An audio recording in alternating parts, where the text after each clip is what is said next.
Why does your scanner show the P1168 engine code? What does it mean?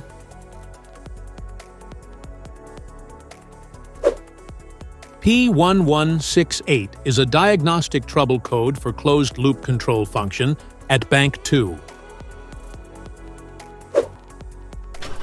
It means that the ECM has detected an issue with the heated oxygen sensor 1 at Bank 2. Under this circumstance, stop driving and repair your vehicle immediately. So, what causes this imbalance? Here are the most common culprits. This error could be caused by these 4 possible faults in your car. Faulty fuel rail pressure sensor. Signal circuit high resistance. Low fuel pressure. Low fuel levels, or an empty fuel tank. Each DTC code corresponds to a specific issue in your vehicle.